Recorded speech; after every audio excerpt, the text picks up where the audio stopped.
welcome to Flick Sports' first ever video blog. I'm Andrew Steele-Davis. I'm currently joined by Swindon Town captain Nathan Thompson this afternoon. Thanks for joining us, Nathan. You ready to take on Twitter? Definitely, look forward to it.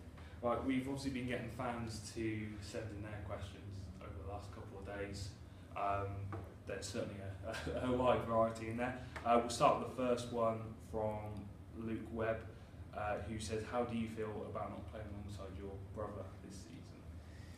It was a strange feeling. I think all year I've had in my head since he moved up to Norwich that I'd have that final sort of last game of the season and give him the send-off he deserved, and to have that sort of snatched away a little bit of crew was frustrating. But I mean, the following game I said to the lads, and it's important even more, we do it for Lou, and if we're able to get promoted and he's able to leave on that, then I think that's a fitted ending.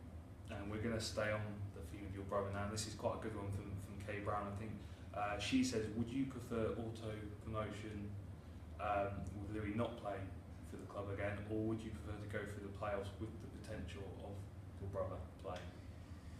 I think, although the playoffs is a fantastic day out, and I would, of course, I'd love Lou to be there, it's always a lottery, and regardless of what you've done this season, it comes down to those 3 matches. So I think he'd understand if I said that, yeah, I'd much prefer to take the automatic playoff place.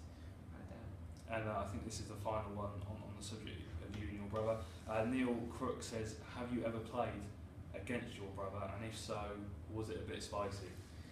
He was always like 4 years younger, so obviously being here, I'd go and watch him and that, but we'd never play against each other.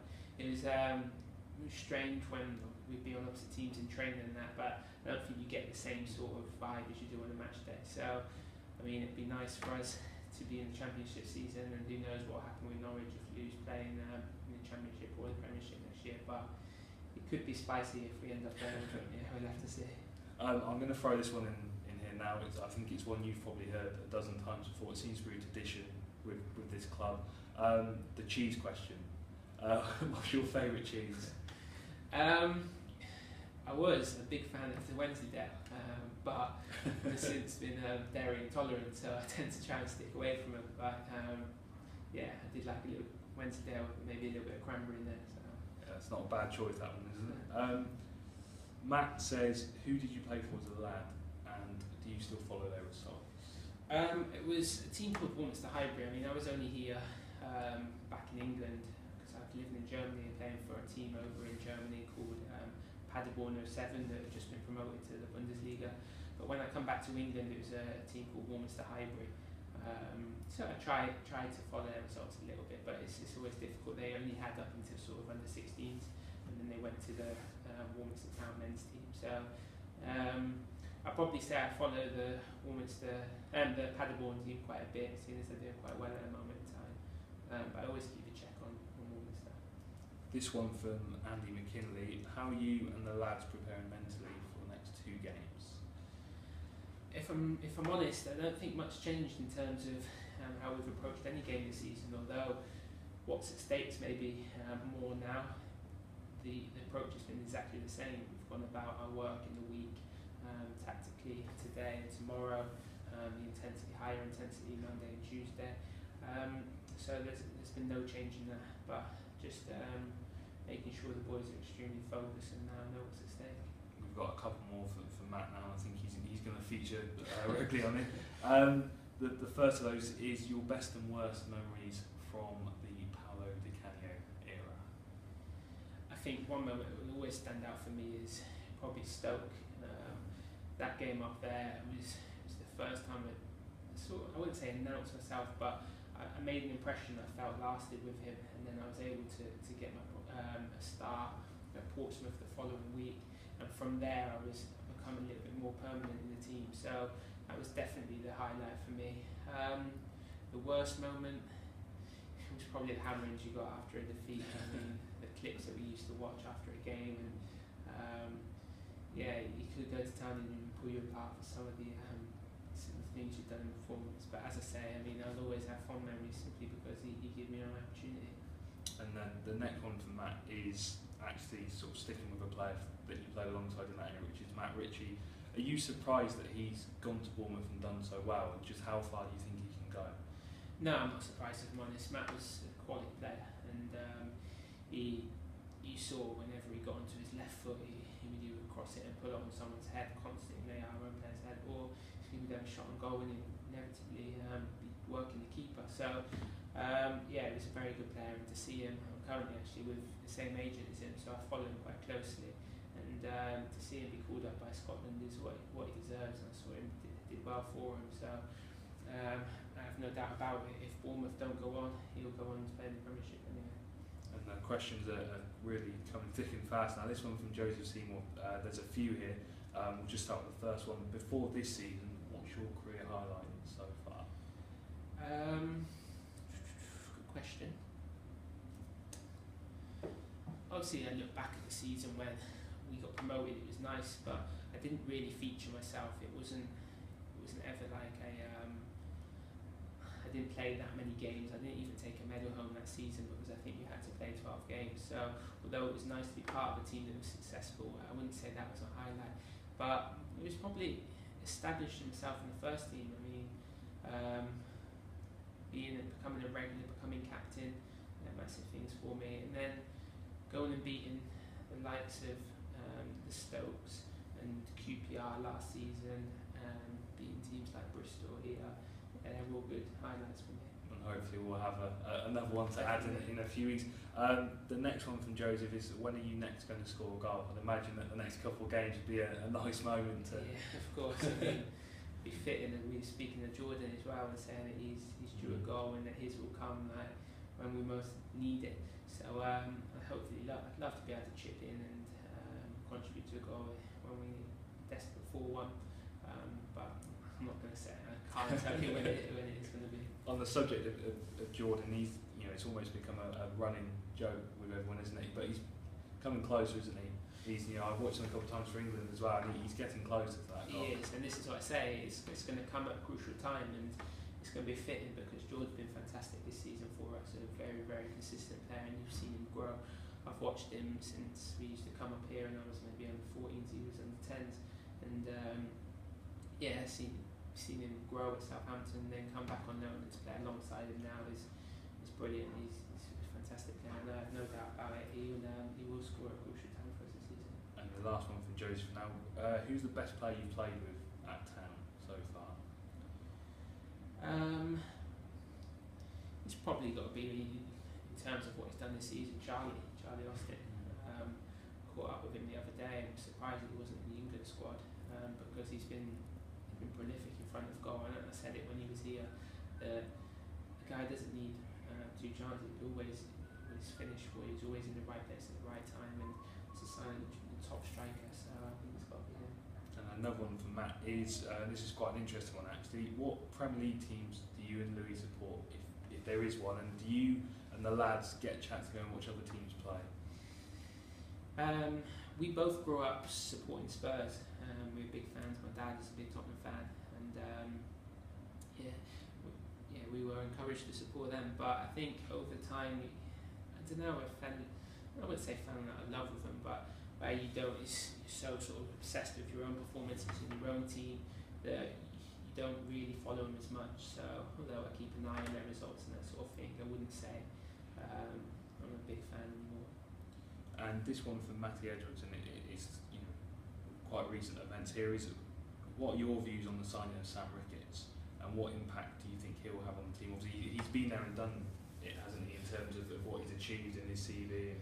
Without a doubt. I mean, I had a conversation with him on the way back from training today, talking about what it's like, that promotion feel, and he was saying he's done it from League 2, League 1 and from the Championship, and it's the best feeling in the world. So to bring a player his quality to us, he can play all over the pitch, he's plenty of experience, and we can call upon that, and it will be needed when times get tough in the next couple of weeks, because we can be sure it won't be all plain sailing. But yeah, it's a quality signing. We've seen him this week in training.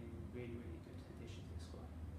Now this question from Jay Collett's taken us away from the football a little bit, but his question is, will you ever get taken away with the tattoos and footballers? The sort of fad that there seems to be there. No, not for me. I don't know if I was speaking to Ben and saying agony that he was when he got his recent tattoo. It really doesn't interest me in the slightest. So now I'm just there working at that. Because Ben's got quite a few himself, hasn't he? Yeah, but I think his recent one is on his hand, and he just said it was excruciating. So it's not something that I'll be getting done anytime soon, that's for sure. I'm going to throw a few of these together because it's all on the subject of Tuesday night. These are from Andy McKinley and Matt again. Firstly, do you think the Bristol City players will be out to try and wind you and the players up? And also, this one from Matt is, do you think you'll be able to manage the venomous reception that you may receive on Tuesday, obviously following what happened the last time you and Bristol City met? Definitely. I think over the year I've had to grow up. I mean, at the start of the season I was trying to protect my players and mature and look after them. I was finding myself in the book for silly things like that. But yeah, as I said, I've had to grow up, and I've been looking forward to this Bristol game for a long time. I mean, after every single game I seem to get stick from Bristol regardless of the result. So it will be a hostile reception, but it's what football is all about, and I'm looking forward to it. I'll make sure that I'm not hot-headed going into the game, and I think when you looked at how pumped up they were for the game previously, they got themselves in trouble and found themselves a man down. So we'll make sure that everyone's calm and collected, and we'll approach it in a professional manner. I mean, obviously, with the affiliation you got with the club and being a local boy as well, this sort of game's made for you, isn't it? I was absolutely loving it, and it was the first thing Lou said when he did his injury was that he was absolutely devastated he couldn't play Ashton Gate. I think it's always going to be different when you move on and play for a different club and go to stadiums like that, because it hasn't got the same sort of tie. But yeah, and I think it would be extremely fitting when either me or George popped up with a goal there. That would be ideal. Now, these next couple of questions I'm quite looking forward to hearing the answer to. I'm not sure how he knows this, but this one from Coffee Colour is, he wants to know if Yasser Kassim does the hoovering in the house, or is this a task that you undertake? I wish. Yes. I would say it's almost the best with the Hoover, let's put it that way. He's a good lad, and it's been fantastic having him as a housemate. He's got a very eye for detail, and speaking to him after games and stuff like that, he's always into that. You can always pick up things that maybe I haven't seen, so he's fantastic for that sort of thing. But yeah, he's a really good lad, and will always be fond of Yass. We've talked to obviously Jack Stevens and Jordan Turnbull. I think their washing up habits have been discussed in this group. Does Yasser muck in with the washing up? Yeah, he does occasionally.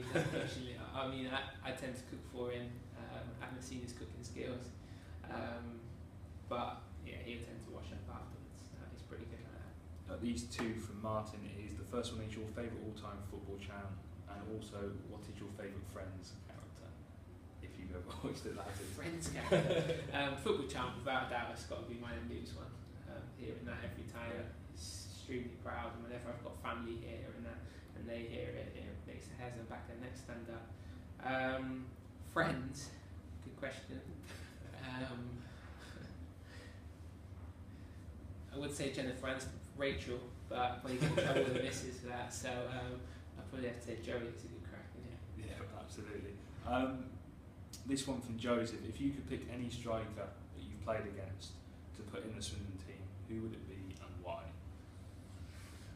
Good question. It's a funny one, because simply the way we play requires a different type of striker. It's not someone that's just going to stand up front and get us, maybe it's like a fox in the box. We need someone who's going to work hard and defend from the front, and also hold it up for us. So yeah, you obviously require different things. Playing against the season, the best in this league at the time was probably Benicophobe. I mean, trying to play out with him, he was relentless. He was constantly trying to tracking me, nicking it off me and stuff. So I think that's what you need from a striker. So yeah, I'd say he'd be a good addition. It must also be a relief for you that he won't be there on Saturday, obviously having gone to Wolves in January. Yeah, I mean, you've seen it. Wolves. I was speaking to Sam again, and he was saying that he's on fire down there, doing really, really well. So that doesn't surprise me. So yeah, it'd be nice that I might have to chase him or him chasing me. for 90 minutes, but I'm sure they got Will Grigg, he possesses quite his own qualities. That would be an interesting one again. This one from Copy Colour again is actually quite a good one. Do you prefer being the rampaging fullback, which we've seen you obviously undertaking your early career here, or obviously as we've now known you this season, the sort of centre of the back three? Which one do you prefer? I'd probably say I'm enjoying the centre half role even more. I think although I'm getting on the ball a little bit more, I can probably take some more criticism. It's not nice. I've been in the position for a little bit longer than some of the younger lads, and if some of the younger lads have made the mistake that I've made, at times it can be not nice. So to be able to deflect that from them, I think is an advantage. But I also can oversee the whole pitch from that central position, so I'm able to talk and communicate with the lads if they're not in the right position, and help the rest of the team out. So yeah, I think I'm enjoying this, and for longevity of the career, I think the centre half role is ideal. Just obviously we'll move on obviously with the question, but just how much sort of extra training have you had to put in sort of to make that transition from? Yeah, there was a lot, especially early parts of the season, because it was so different. I was speaking to the lads that had gone away with England, and they tried a similar formation, and where the boys hadn't played it before, the players that hadn't played in that formation before, they said it stood out. So it does require a lot of extra training, and we've put that in, and you've seen from the performances this year, when we get it right, it works, and teams can't live with it. So it's been fitting the way that it's worked for us. This one from Laura Parnham is: who will be your lunch date at Cafe Nexus when Louis goes in the summer? It's a good question. Very good question. I mean, me and Lou, it's just been making the most of it. At the end of the day, we've been so used to having each other's company over the last X amount of years that these last couple of months is just making sure. But who knows? Who knows who's going to be here? Who knows who's going to come in? We'll have to just see in the new season, I guess. This one for Matt, I think obviously the way Norwich are going at the moment, I think they could well end up in the Premier League. But his question is that if Swindon and Norwich do meet next season, what will you do if that pits you up against your brother? I think both of us understand that we've got to do our job on a Saturday, before the game, after the game. We'll always be best of friends. We'll always be have that close relationship. But come for the 90 minutes that we're playing, that's got to go out the window to a certain degree. So you've got to get on with your job at hand. So although it won't be probably my mum and dad will feel it the hardest, it'll be a challenge. This one, we're on to the last few questions now, but this one from Aidan Pritchard is going back to Tuesday night. His question is: do you, as a group of players, get more nervous on Derby Day, or do you purely treat it as another game, or is it hard to sort of do that, especially with the circumstances now? I don't think it's nerves, it's excitement. I think it's rare at this level that the stadium sells out. You have the atmosphere that you do on Derby. It's very rare that you have the same atmosphere you do when you play Bristol City. So when with what's at stake now is something that we're really looking forward to. And I wouldn't say it's any more nerves. And I get quite nervous before every game because you care about the performance you're about to put in, and each game's worth the same amount of points. So yeah, there'll be no change in mentality in that sense at all. This one from Tommy Mez is quite a good one. His question is: do you think Cooper and Luke Williams are good enough to one day manage a Premier League team? I think so. I mean, they've changed their philosophy, their style of play. I mean, we went up to QPR the other day, and even though sort of 6 or 7 of our regular first team players weren't playing, the lads that stepped in played in exactly the same manner, and the club's now got an identity. I think you can take that with you wherever you go. Like, if you're able to change so much in such a short space of time, and for it to be successful, and I can't see why that can't work elsewhere. So yeah, I have no doubt that both of them will work in high leagues. Well, we'll sort of try and round this off now. Just the last few. This is a bit of a strange one from Steve Sharman, but I shall ask it anyway. His question is: if you had to live on a desert island with Barack Obama or David Cameron, who would it be and why? It's a strange one. I didn't know how to answer that one. I'm not sure. We'll skip that one. Yeah. These ones from Danielle Wilson is, what is your favourite past Swindon Town player that you've seen play in your lifetime? Favourite Swindon player?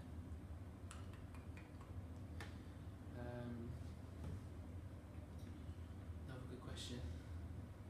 Don't want to sound like I'm bigging up Charlie too much, but as I say, the guy was ridiculous when he was here. He was such a good finisher, and that's why I think he'll play for England. So, although it does seem like I'm loving him, I'd probably have to say Charlie. And this one from Danielle again is Nando's or Roosters? Nando's for me. But probably I'd choose Moshen over them both. Moshen Island, give them a bit of a shout out. They're probably my favourite of the other two. Has the new Nando's been benefiting from the players here? It has done. We went as a team like the first day it opened, and then I think we've been back a couple of times since. It's always going to go down well. Team of boys, their team. Well, we'll do the final question now, and this one is for Matt, who's going to round this off. Have you got any strange pre-match routines or superstitions? I tend to stick to exactly the same regime that got us a result last week. So say we played last week, and I'd had my hair cut on that Friday, and I'd do exactly the same again, eat the same food prior, and it's got me into a bit of a rut at the moment, simply because with the amount of games coming up, I've been getting my hair cut every time. I have no hair left on the end of the season for 9 games in a month, but it seems to just stick, and it's doing the trick at the moment in time, so I'm going to continue. Great stuff. Thanks very much. We're done.